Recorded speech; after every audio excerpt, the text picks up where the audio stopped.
جی بسم اللہ الرحمن الرحیم. ہم کمپیریٹیو فقہ کا مطالعہ کر رہے تھے اور اس میں کتاب النکاح یعنی نکاح کے مسائل جو ہے نا وہ ہمارے چل رہے ہیں.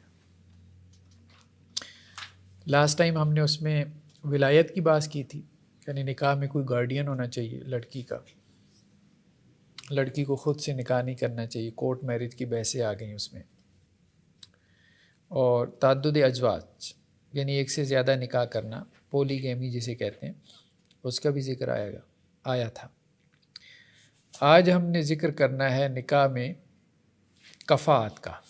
کفاءت کا کیا کانسیپٹ ہے؟ برابری کا جسے کہتے ہیں کف، یعنی نکاح جو ہے وہ آپ کے ہم پلہ میں ہونا چاہیے، برابر کا رشتہ ہونا چاہیے. یہ کفاءت کا کانسیپٹ ہے. تو کفاءت کہتے ہیں مساوات کو، برابری کو، مماثلت کو. تو کفاءت کا کیا حکم ہے؟ ظاہری اسکول آف تھاٹ میں تو یہ ہے، امام ابن حزم علیہ رحمہ وہ کہتے ہیں بھائی بات یہ ہے کہ ایک ہی چیز ہے جس کا نص میں تذکرہ ملتا ہے، وہ یہ ہے کہ عفیف جو ہے یعنی جو پاک دامن ہے وہ عفیف سے ہی نکاح کریں، کسی بدکار سے نہ کریں. ٹھیک ہے؟ تو پاک دامن اور بدکار برابر نہیں ہے. یعنی ایک وہ ہے کہ جو زنا سے دور ہے اور دوسرا وہ ہے جو زنا میں پڑا ہوا ہے، ایڈلٹری میں پڑا ہوا ہے. تو یعنی عفیف اور پاک دامن مرد اور عورت زانی اور زانیہ سے نکاح نہ کرے، یہ وہ کہتے ہیں ابن حزم. اس چیز سے قرآن نے منع کیا. تو وہ کہتے ہیں کفاءت ایک چیز میں ہی ہے، اور وہ کیا ہے؟ پاک دامنی. اگر دونوں پاک دامن ہیں تو پھر مزید کچھ دیکھنے کی ضرورت نہیں، ان کا نکاح آپس میں ہو سکتا ہے. یہ کس کا موقف ہے؟ ظاہری اسکول آف تھاٹ کا، کیونکہ وہ کیا کہتے ہیں انما المؤمنون اخوہ، مومن آپس میں بھائی بھائی. ٹھیک ہے؟ ایک برادرہڈ ہے، تو اس بنیاد پہ وہ سب ایک برادری ہیں، تو آپس میں نکاح جائز ہے. دوسرا انہوں نے قرآن کی آیت سے استدلال کیا، اللہ تعالیٰ نے کہا فَانْكِحُوا مَا طَابَ لَكُم مِّنَ النِّسَاء، جو عورتیں بھی تمہیں پسند ہو. اب جو بھی پسند ہو، یہ تھوڑی کہا ہے کہ فلاں سے ہو سکتا ہے فلاں سے نہیں ہو سکتا، جو پسند ہے اس سے نکاح ہو سکتا ہے. اور تیسرا وَأُحِلَّ لَكُم مَّا وَرَاءَ ذَلِكُم، اللہ نے ایک فہرست بیان کی کہ یہ عورتیں حرام ہیں جو ہم نے پڑھی تھی محرمات، اور ان کے علاوہ کے بارے میں کیا کہا کہ وہ تمہارے لیے حلال ہے. تو وہ جو فہرست بیان کر دی کہ تمہاری ماں تمہارے لیے حرام ہے، تمہاری بیٹی، تمہاری بہن، ٹھیک ہے، تمہاری پھوپھی، تمہاری خالہ، اسی طرح سے تمہارے رضائی رشتے، تمہاری ساس یعنی مدر ان لا، تمہاری بہو، ٹھیک ہے، یہ تمہارے لیے کیا ہے؟ حرام ہے. لیکن اس کے علاوہ عورتیں دنیا کی سب حلال ہیں، کسی سے بھی تم نکاح کر سکتے ہو. تو وہ کہتے ہیں یہ پھر کفاءت کا کانسیپٹ کہاں سے آ گیا کہ برابری ہونی چاہیے. ٹھیک ہے، برابری ایک چیز میں ہے اور وہ ہے پاک دامنی. بدکار سے نکاح کرنے سے قرآن نے منع کیا. وہ آ رہی ہے نا آیت ذہن میں، الزانی لا ینکح الا زانیۃ او مشرکۃ، سورہ نور کے شروع میں. اسی طرح وہ کہتے ہیں کہ جی اللہ کے رسول صلی اللہ علیہ وسلم نے حضرت زینب کا نکاح کروایا، کس سے؟ حضرت زید سے. اب حضرت زید کا سوشل سٹیٹس کیا تھا کہ وہ ایک غلام تھے جن کو آزاد کیا گیا تھا. ٹھیک ہے، اور حضرت زینب کا سوشل سٹیٹس کیا تھا کہ وہ قریش کا خاندان تھا، اور قریش میں بھی اعلیٰ حسب نسب تھا، مطلب بنو ہاشم سے تھی نا. آپ صلی اللہ علیہ وسلم کی پھوپھی ذات تھیں، ٹھیک ہے، پھوپھی کی بیٹی تھیں آپ صلی اللہ علیہ وسلم کی. تو ان کا نکاح جو ہے وہ حضرت زید سے کیا گیا. ٹھیک ہے، وہ چلا نہیں، بعد میں ڈائیورس ہو گئی، سپریشن ہو گئی، طلاق ہو گئی. تو پھر آپ صلی اللہ علیہ وسلم نے خود حضرت زینب سے نکاح کیا. اسی طرح حضرت مقداد، ان کا نکاح کن سے ہوا؟ زبا بنت زبیر. ہاں، حضرت زبیر جو آپ صلی اللہ علیہ وسلم کے چچا بھی تھے، ان کی بیٹی زبا سے ہوا. ٹھیک ہے، تو اس طرح سے امام ابن حزم علیہ رحمہ نے کچھ مثالیں بیان کی ہیں کہ دیکھیں اعلیٰ حسب نسب قریشی عورتوں کا نکاح جو ہے وہ عام آزاد کردہ غلام سے بھی ہو جاتا تھا، ایک عام آدمی سے بھی. تو اس کا مطلب یہ ہے کہ کفاءت میں کوئی حسب نسب نہیں آپ نے دیکھنا، کوئی مال و دولت آپ نے نہیں دیکھنی کہ مال و دولت میں برابری ہونی چاہیے، سوشل سٹیٹس میں، حسب نسب میں، خاندانی اعتبار سے، پیشے میں برابری ہونی چاہیے، ایجوکیشن میں برابری ہونی چاہیے. وہ کہتے ہیں بس صرف ایک چیز کی برابری ہے، اور وہ کیا ہے؟ پاک دامنی. بس اس سے زیادہ برابری کی ضرورت نہیں. بلکہ وہ یہاں تک کہتے ہیں کہ جی فاسق فاجر سے بھی نکاح ہو سکتا ہے، اگر نہیں ہو سکتا تو ممانعت کی دلیل لاؤ. ٹھیک ہے، مطلب ایک دیندار ہے اور دوسرا فاسق فاجر ہے، کیا دونوں کا نکاح نہیں ہو سکتا؟ اب کون کہے گا بھی نکاح نہیں ہوگا؟ تو کہتے ہیں برابر تو وہ بھی ہے، ایک نیکوکار ہے ایک گناہ گار ہے، دونوں کا نکاح ہو سکتا ہے. تو خیر بہرحال ایک تو یہ موقف ہے. امام ابن حزم علیہ رحمہ کا۔ دوسرا موقف یہ سامنے آیا کہ کفات سے مراد جو ہے وہ اخلاق ہے، دینداری اور اخلاق ہے۔ تو دیندار اور با اخلاق اگر کوئی ہے تو وہ آپ کے ہم پلہ کا رشتہ ہے۔ اب اس میں وہ یہ کہتے ہیں کہ اگر کوئی غریب ہے، مطلب خاتون امیر ہے اور کسی غریب مرد سے وہ شادی کرتی ہے، لیکن وہ غریب مرد میں دو کوالٹیز ہیں، دینداری اور اخلاقیات، تو یہ ہم پلہ رشتہ ہے، اس میں کفات ہے، مزید کفات کی ضرورت نہیں ہے۔ کفات دو چیزوں میں ہی ہے، برابری دو چیزوں میں مطلوب ہے، دینداری میں اور اخلاق میں۔ اگر دینداری اور اخلاق ہے تو یہ رشتہ چل سکتا ہے، دینداری اور اخلاق نہیں ہے دونوں سائڈ پہ تو یہ رشتہ نہیں چل سکتا۔ تو وہ یہ کہتے ہیں کہ دیکھیے رشتہ چلانے کے لیے چاہیے کیا رشتہ پیسوں سے چلتا ہے؟ کیا رشتہ حسب نسب سے چلتا ہے؟ کیا یہ بات کہی جا سکتی ہے کہ اعلیٰ حسب نسب والوں کا اخلاق بہت عمدہ ہوتا ہے اور جن کا حسب نسب کم تر ہوتا ہے تو ان کے اخلاق برے ہوتے ہیں؟ یہ بھی ہمارے یہاں ہوتا ہے کہ غریبوں کے بچے بدتمیز ہوتے ہیں۔ ہمارے یہاں امیروں میں یہ بھی بڑا مسئلہ ہے کہ ہم نے غریبوں کے اسکول میں اپنے بچے نہیں ڈالنے، ہمارے بچے گالیاں سیکھائیں گے۔ تو وہ کیا کرتے ہیں اپنے اسکولوں میں، ذرا وہ بھی دیکھ لیں، وہ کہاں سے سیکھتے ہیں؟ وہ تو بس آئس پیتے ہیں اور کچھ نہیں کرتے۔ ہاں، تو ڈرگز ایڈکٹ وہ ہیں، ڈرنک وہ کرتے ہیں، ٹھیک ہے، گالم گلوچ وہ کرتے ہیں، تو بدکاری میں وہ پڑے ہوئے ہیں، اڈلٹری میں وہ پڑے ہوئی ہیں، دنیا کی ہر برائی ان کے اندر ہے، ابیوسو لینگویج وہ استعمال کرتے ہیں، اخلاق نام کی کوئی چیز ان میں نہیں ہے۔ تو سارے اچھے اداروں سے پڑھیں، امیروں کے ماحول میں رہیں۔ یہ بات غلط ہے کہ کرپشن جو ہے نا وہ غریب میں ہے اور امیر تو ماشاءاللہ بڑا سویلائزڈ ہوتا ہے، پڑھا لکھا ہوتا ہے، ٹھیک ہے، اس کو پہننے اوڑھنے کا ایک ڈھنگ آ جاتا ہے، پہننے اوڑھنے کا اس کو سلیقہ آتا ہے، کھانے پینے کا وہ تھوڑا سا جو ہے وہ اس میں آپ کہہ لیں کہ اس کی چوائس ہوتی ہے۔ تو وہ ایک ظاہری پرسنالٹی کو دیکھ کے یہ سمجھنا کہ اس میں کوئی اخلاقیات بھی ہوں گی، ہمیں سوٹڈ بوٹڈ آدمی اب با اخلاق ہی ہوتا ہے، ٹائی لگانے سے با اخلاق بندہ بن جاتا ہے، ایسا تو کچھ بھی نہیں ہوتا۔ تو اس لیے اصل چیز ہے اخلاق، رشتے چلتے ہیں اخلاق سے، اخلاق ہوگا تو رشتہ چلے گا، اخلاق نہیں ہے تو مال و دولت، مطلب آپ ایسی شادیاں دیکھتے ہیں کہ کروڑوں خرچ ہو گیا، 2 ہفتے بھی شادی نہیں چلی۔ تو لوگ یہ سمجھتے ہیں کہ شاید شادیوں پہ اتنا خرچہ کر دینے سے شاید شادی جو ہے وہ بڑی سکسیزفل ہوگی۔ شادی چلتی ہے اخلاقیات سے، رویوں سے، ایٹیچیوڈ سے، اس پہ کوئی توجہ نہیں دیتا، لوگوں نے ظاہر کو پکڑا ہوا ہے۔ تو یہ بھی ایک اچھا موقف ہے کہ اخلاق اور دینداری کو دیکھیں، کیونکہ حدیثوں میں بھی آتا ہے کہ ان وجوہات سے شادی کی جاتی ہے، لوگ حسب نسب کی وجہ سے کرتے ہیں، لوگ جو ہے وہ اپنا کسی کی مال و دولت کی وجہ سے، کسی کے حسن و جمال کی وجہ سے شادی کرتے ہیں، لیکن تم کیا کرو، اخلاق کو ترجیح دو۔ لیکن دوسری چیزوں کو بھی دیکھیں، موٹا موٹا دیکھ لینا چاہیے، یہ بات بھی ٹھیک ہے۔ ڈاکٹر صاحب آج کل تو سوائے ان 2 چیزوں کے باقی سب کچھ دیکھا جاتا ہے۔ ہاں، یہ بات بھی ٹھیک ہے کہ سوائے ان 2 کے باقی سب کچھ ہی دیکھا جاتا ہے، یہ بات بھی ٹھیک ہے۔ اچھا، انہوں نے استدلال کہاں سے کیا؟ قرآن کی آیت ہے، یا ایھا الناس انا خلقناکم من ذکر و انثی، اے لوگو ہم نے تمہیں ایک مذکر اور ایک مؤنث سے پیدا کی، یعنی آدم اور حوا سے، وجعلناکم شعوبا وقبائل لتعارفوا، اور ہم نے تمہارے قبیلے بنائے اور ہم نے تمہیں قوموں میں بانٹ دیا، ٹھیک ہے، تاکہ تم ایک دوسرے کا تعارف حاصل کرو۔ ان اکرمکم عند اللہ اتقاکم، دیکھو اللہ کے ہاں سب سے زیادہ عزت اور رسپیکٹ کس کی ہے؟ جو تم میں سب سے زیادہ متقی ہے۔ اللہ کے ہاں تمہارا مقام اور مرتبہ طے تمہارے تقوی سے ہوتا ہے، تمہارے دل کے اندر اللہ کا جو ڈر اور خوف ہے، جو اللہ کا تعلق ہے، اس سے اللہ کے ہاں تمہارا مقام اور مرتبہ طے ہوتا ہے، اس سے نہیں کہ تمہاری ظاہری شکل و صورت کیسی ہے، تمہارا حسن و جمال کیسا ہے، تمہارا سوشل سٹیٹس کیسا ہے، تمہارے گھر کیسے ہیں، تمہارا اٹھنا بیٹھنا کیسا ہے۔ اللہ کو یہ چیزیں اٹریکٹ نہیں کرتی، اللہ کو یہ چیزیں جو ہے وہ مطلب نہیں لباتی۔ جو چیزیں اللہ تعالیٰ کو پسند ہے وہ تقوی ہے۔ تو یہاں سے انہوں نے کہا کہ اصل میں تقوی اگر دونوں میں ہے تو دونوں میں کفات ہے، میاں بیوی میں اگر تقوی ہے تو دونوں لڑکی اور لڑکا برابر ہیں، ان کی شادی ہو سکتی ہے۔ ایک اور حدیث ہے سنن ترمذی کی کہ آپ صلی اللہ علیہ وسلم فرمایا، جب تمہارے پاس کسی ایسے شخص کا رشتہ آ جائے کہ جس کے دین کو اور اخلاق کو تم پسند کرتے ہو تو اس کا نکاح کر دو۔ یعنی رشتہ آیا تمہارے گھر میں کسی لڑکی کا، تمہاری بیٹی کا، تمہاری بہن کا، اور اس کے دین اور اخلاق کو تم پسند کرتے ہو تو پھر اس پہ ہاں کر دو۔ اللہ تفعلوا، اگر تم ایسا نہیں کرو گے، تکن فتنۃ فی الارض و فساد کبیر، تو زمین میں بہت بڑا فتنہ اور فساد برپا ہو جائے گا۔ ٹھیک ہے، وہ فتنہ فساد اب ہم دیکھ رہے ہیں، صحیح بات یہی ہے۔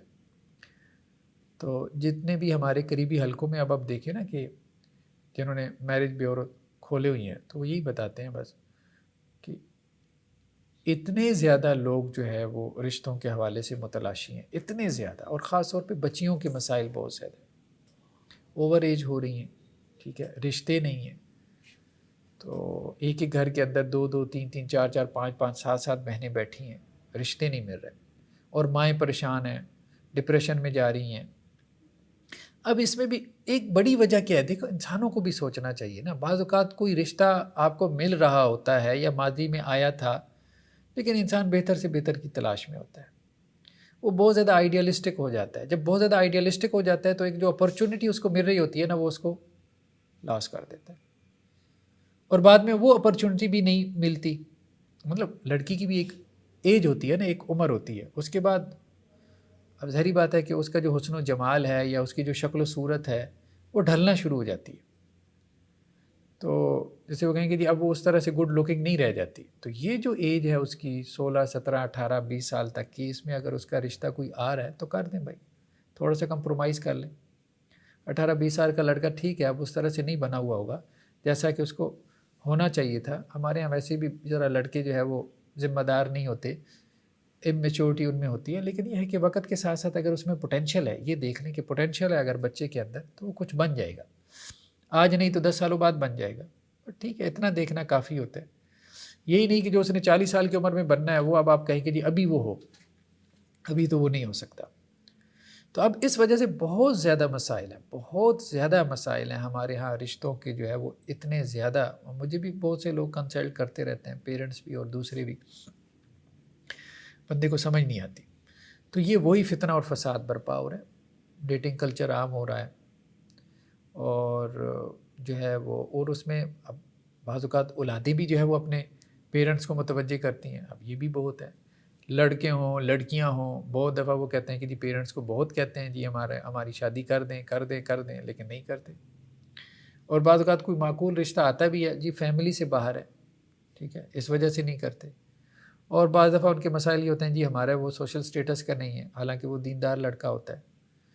تو کہنے کا مقصد یہ ہے کہ والدین بھی اس میں کوئی میچورٹی کا مظاہرہ نہیں کرتے، چونکہ ان کے اپنے مسائل نہیں ہوتے اس وقت ذہنی، یا لڑکیوں میں تھوڑی سی انسیکیورٹی بھی ہوتی ہے اس حوالے سے کہ جی ساری زندگی اب اکیلے رہنا کوئی آسان کام تو نہیں، ابھی تو والدین ہیں، چلے چل جائے گا معاملہ، لیکن یہ ہے کہ اس کے بعد کیا اکیلے کے اپنے آپ بندہ سروائیو کر پائے گا، تو بہت مشکل ہے تنہائی کی زندگی بھی گزارنا۔ تو اس پہ لوگوں نے کہا، جب آپ وسلم نے یہ بات کہی نا کہ اگر کسی کا رشتہ آ جائے جس کے دین اور اخلاق کو تم پسند کرتے ہو تو وہاں رشتہ کر دیا کرو ورنہ فساد برپا ہو، لوگوں نے کہا کہ جی اگر اس بندے میں کوئی مسائل ہوں، اب اس کا مطلب یہ ہے کہ کون سے مسائل ہوں گے، غربت ہوگی، ٹھیک، یہی مسئلہ ہوگا نا، سب سے بڑا مسئلہ تو یہی ہوتا ہے، یا پھر یہ ہے کہ جی چلے شکل و صورت میں وہ کوئی بہت اچھا نہیں ہوگا، ٹھیک ہے، کوئی بہت ہینڈسم نہیں ہوگا، تو آپ صلی اللہ علیہ وسلم نے پھر بھی فرمایا دیکھو کر دیا کرو، نکاح کر دو۔ دیکھیں ہمارے دین کا جو پرسپیکٹو نا وہ یہ ہے کہ دنیا گزارنے کے لیے، مطلب کتنی، مطلب اب دیکھیں نا شادی کی ایوریج ہمارے یہاں جو ایج ہے وہ کیا 25 سال ہے، اس کے بعد کتنی لائف ہوگی 30، یعنی آدھی زندگی تو آپ پہلے ہی گزار چکے، باقی جو آدھی بھی ہے جسے آپ کہہ رہے ہیں وہ کتنی لمبی ہے، 30 سال، 30 35 سال، اب اس 30 35 سال کے لیے آپ 10 سال مزید سوچ کے گزار دیتے ہو یعنی 20 سال جو آپ نے گزارنا ہے شادی کی لائف، جسٹ آپ نے اس کو گزارنا ہے کسی طرح ایمان کے ساتھ گزر جائے، ایمان کے ساتھ گزر جائے، ٹھیک ہے۔ جو کھانا ہے یہ انسان کی بیسک نیڈ ہے، کھانا بیسک نیڈ ہے، انسان کھانے کے بغیر نہیں رہ سکتا، سروائیو نہیں کر سکتا،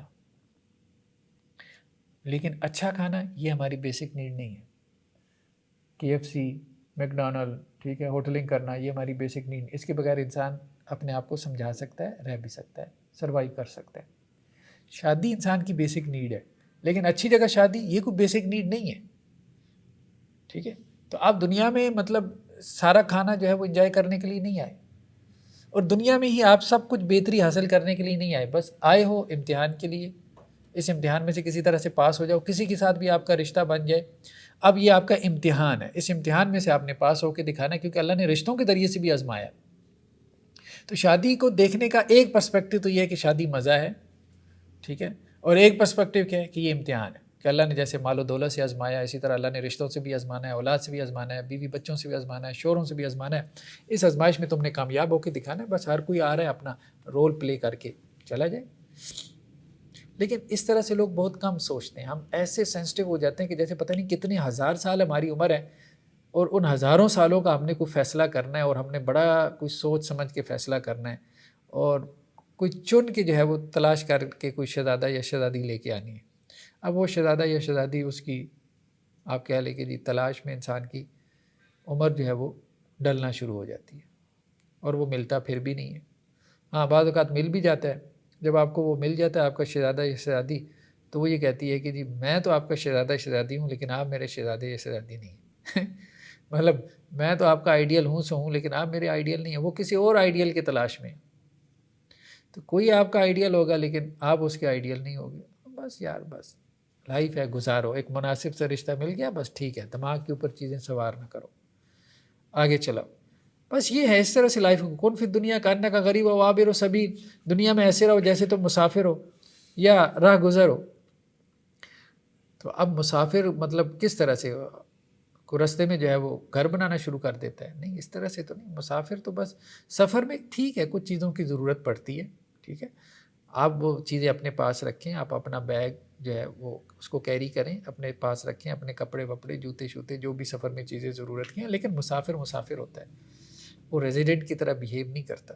تو بہت سے معاملات میں ہم نے جو ہے وہ دنیا کو ایسے جیسے کوئی مستقل ٹھکانہ سمجھ کے نا ہم اس کے ساتھ وہ ایک ڈیلنگ شروع کر دیتے ہیں دنیا کے ساتھ یا دنیاوی معاملات میں. اس سے پھر مسائل پیدا ہوتے ہیں. تو وہ جو بہت سوچ کے، اب ہمارے بھی جاننے والوں میں کچھ ایسے ہیں کہ جب شادیاں ہوئیں تو لوگ کہتے تھے سورج چاند کی جوڑی ہے، اور واقعتاً تھا، دونوں بہت آئیڈیل تھے، لیکن میزریبل جو ہے وہ لائف ہے، قابل بیان نہیں ہے. تو مطلب ہم کن چیزوں کے پیچھے پڑ گئے؟ یہاں کچھ بھی ایسا نہیں ہے اس دنیا میں جس میں کوئی پائیداری ہے. تو وہ جو انسان کا آئیڈیل رشتہ ہوتا ہے، وہ آئیڈیل رشتہ بھی بس وہ ملنے سے پہلے آئیڈیل ہوتا ہے. جب مل جاتا ہے اس کی حیثیت بھی وہ ایسی ہوتی ہے جیسے بچے کو کھلونا پسند ہوتا ہے، 2 دن کھیل کے اٹھا کے پھینکتا ہے اس کو. یہ صورت ہے. تو ہمارے پاس ایسے بھی کیسز آتے ہیں کہ وہ جیسے وہ کہتے ہیں خون سے خط لکھتے تھے، لیٹر لکھتے تھے، مطلب ایسی محبت تھی. تو اب ان کی کاؤنسلنگ کرنی پڑتی ہے. صورتحال یہاں پہنچی ہوئی ہے کہ ایک دوسرے کی شکل نہیں دیکھنا چاہتے. لائف کو اللہ نے ایسے ہی بنایا، ایسے ہی بنایا.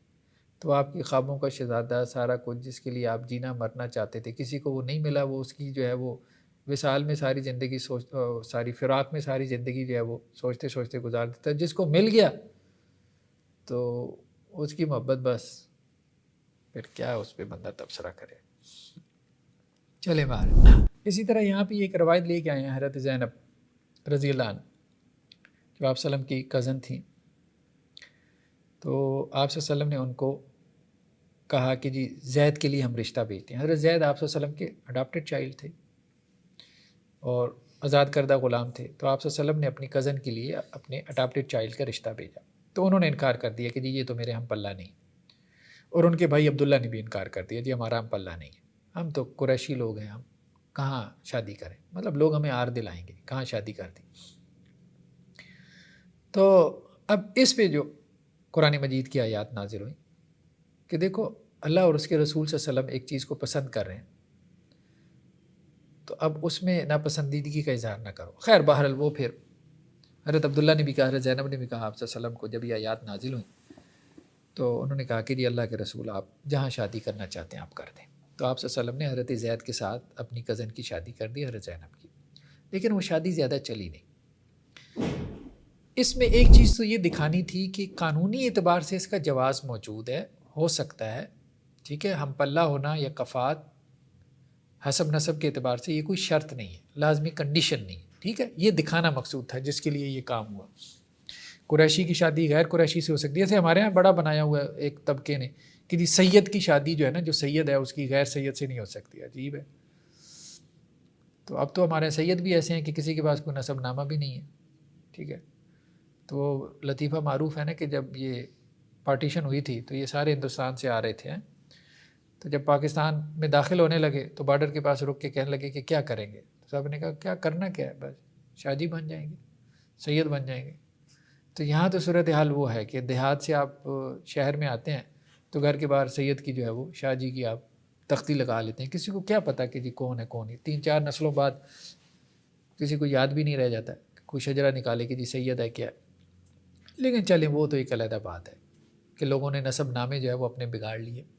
سوسائٹی میں عزت حاصل کرنے کے لیے غلط جو ہے وہ اپنے آپ کو ٹائٹل لگا لیے, غلط برادریاں اپنی شو کرنا شروع ہو گئے.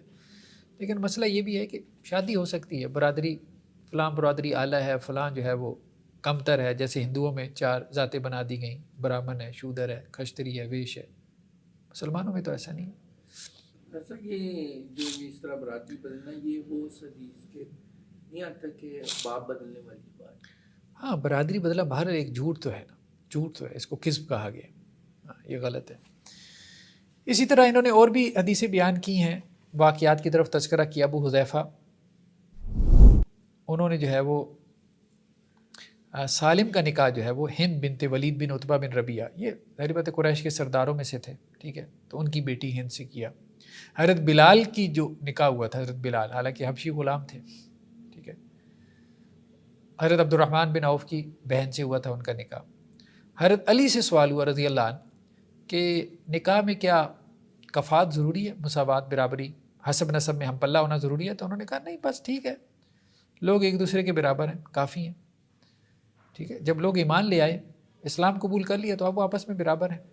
اور یہی مالکی اسکول آف تھاٹ کا موقف یہی ہے کہ اصل میں کیا ہے, دینداری اور اخلاق یہ برابری ہے. اس کے علاوہ حسب نسب کی, دولت کی, سوشل سٹیٹس کی, ایجوکیشن کی, یہ اس کی کوئی امپورٹنس نہیں. عبد الرحمن بن عوف اچھے خاصے امیر آدمی تھے حضرت عبد الرحمن بن عوف, جو آپ یوں کہہ لیں کہ کروڑوں کے ایسٹ تھے ان کے, اربوں کے ایسٹ سے. بلال صاحب صوفہ ایسے ہی ہے.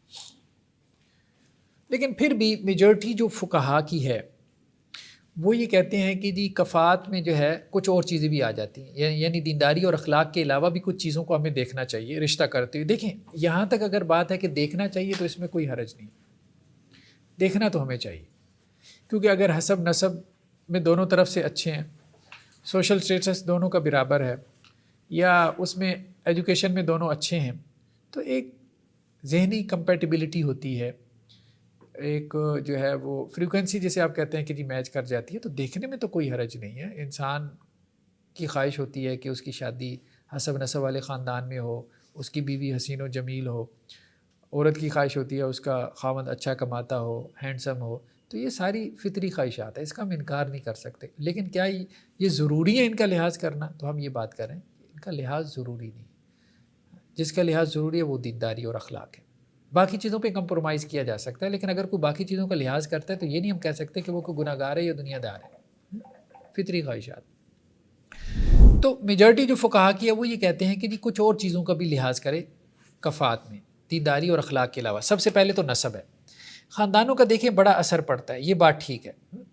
اب جو ہمارے یہاں جینز کے اوپر جتنی بھی اسٹڈی ہو رہی ہے نا, وہ یہی بتا رہی ہے کہ وراثت میں چیزیں آتی ہیں, ٹریڈس آپ کی وراثت میں آتی ہیں, ٹھیک ہے.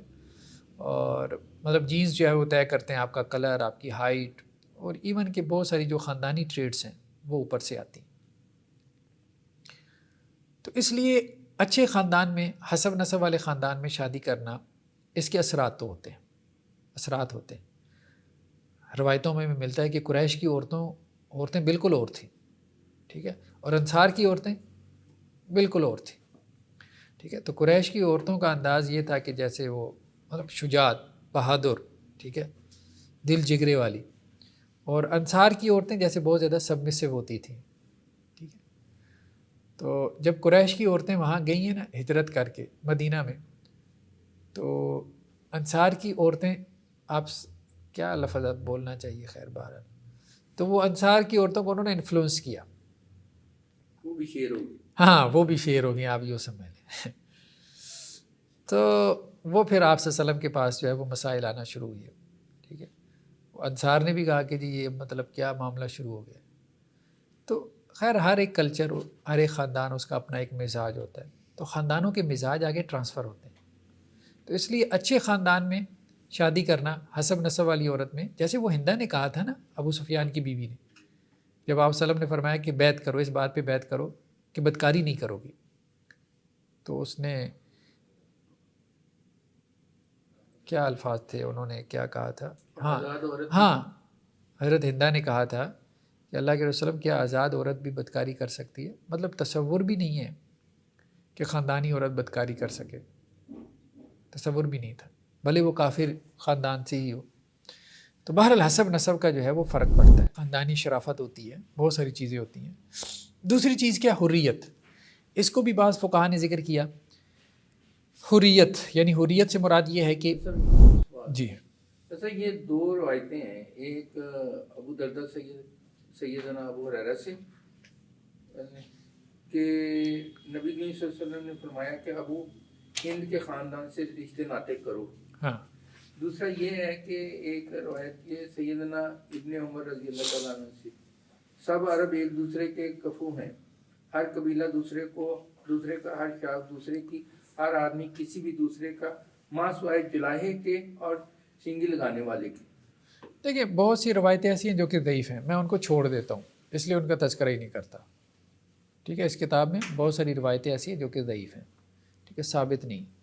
خیر بہرحال کہنے کا مقصد یہ ہے کہ یہ چیزیں جو ہے نا وہ اب ایسے پیشے ہمارے ہاں جو کہ کم تر سمجھے جاتے ہیں، جیسے ابھی آپ نے ذکر کیا کہ جولاہا ہے، کپڑا بننے والا ہے، حجام ہے، مطلب جو ہیئر کٹنگ کرنے والا ہے، اسی طرح سے آپ کہہ لیں کہ جی جو اسے کیا کہتے ہیں جو رنگ ساز ہے، کپڑے رنگنے والا ہے، اور اسی طرح سے مزدور پیشہ لوگ ہیں، تو بہت سے ہمارے ہاں قصاب ہے، کسائی وغیرہ جسے ہم کہتے ہیں۔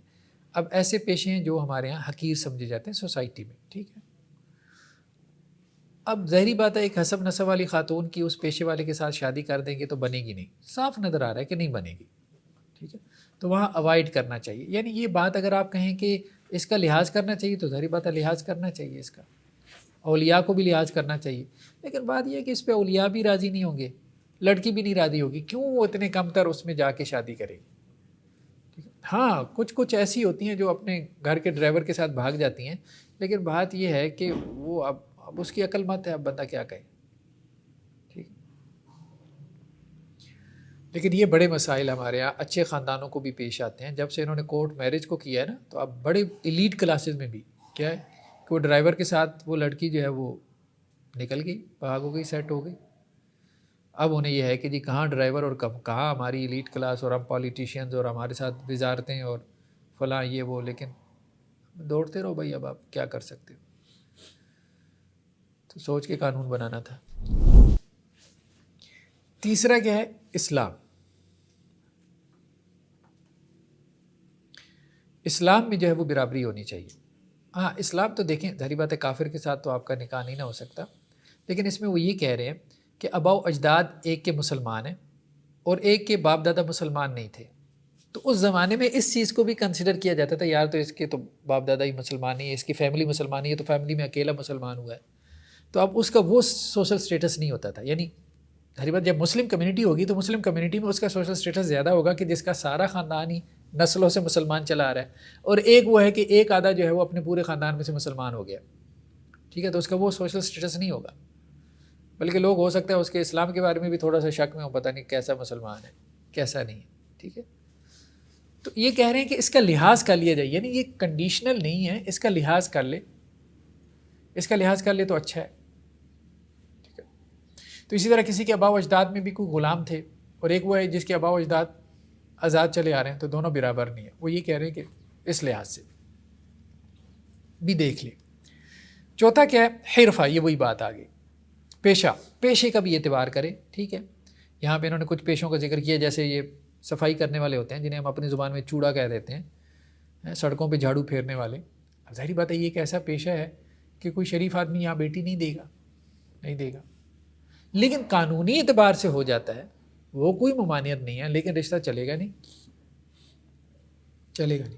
تو ان چیزوں کا لحاظ کر لینا چاہیے رشتہ کرتے ہوئے۔ اور پانچویں چیز کیا ہے؟ مال کا بھی لحاظ کر دینا چاہیے، یعنی اگر کسی امیر خاندان سے لڑکی ہے اور لڑکا بہت غریب ہے، اس کا خرچہ ہی نہیں اٹھا سکتا، مطلب جتنی اس کی تنخواہ ہے اتنے میں اس کا جو ہے وہ ایک ہفتے کا میک اپ آنا ہے، تو وہ کیا کرے گا؟ نہیں نہ چلا پائے گا، اس کو بہت مشکل ہو جائے گا۔ اب وہ عادی ہے گاڑیوں میں بیٹھنے کی اور اس کے پاس سائیکل بھی نہیں ہے، تو بہت مشکل ہو جائے گا۔ تو وہ ٹھیک ہے کہ ایک وہ بعض اوقات وہ جسے کہتے ہیں نا ڈیٹنگ کلچر میں ہمارے یہاں فونوں پہ رابطے ہو جاتے ہیں اور وہ ایموشنز بھی بھڑک اٹھتے ہیں، لیکن ریئل لائف تو بالکل ڈفرینٹ ہوتی ہے، ٹھیک ہے. تو وہ ہمارے یہاں وہ جو لڑکی جس کا کیس بنا تھا، کیا نام تھا، زہرا، دعا زہرا ایسے کر کے نام تھا، دعا زہرا کیس تھا نا، وہ کراچی کی لڑکی تھی، اچھی فیملی سے تھی، اب وہ نکل گئی لڑکے کے ساتھ، ٹھیک ہے. تو اب بات یہ ہے کہ کمپرومائز لائف تھی لڑکے کی، اب وہ زیادہ دیر چلانا مشکل نہیں تھا، وہ محبت ہے وہ 4 دن میں اتر جاتی ہے، پھر پتہ چلتا ہے کہ جی اصل میں تو کھانے پینے کے مسائل ہیں، آسائش چاہیے، ٹھیک ہے. تو وہ پھر جب اصل مسائل سامنے آتے ہیں تو پھر محبت کا بخار اتر جاتا ہے، پھر پتہ چلتا ہے جی محبت سے صرف اس کے داموں سے پیٹ نہیں بھرتے، پیٹ تو روٹی سے بھرتا ہے. تو یہ چیزیں پھر زیادہ دیر چلتی نہیں ہیں. تو رشتے کو پائیدار بنانے کے لیے ضروری ہے کہ رشتوں میں برابری ہو، یہ بات ٹھیک ہے. ایون کہ کسی پی ایچ ڈی لڑکی کا اگر آپ نکاح جو ہے وہ کسی میٹرک پاس سے کر دیں گے تو وہاں پہ بھی نہیں چلے گا، کمپیٹیبلٹی نہیں ہوگی نا.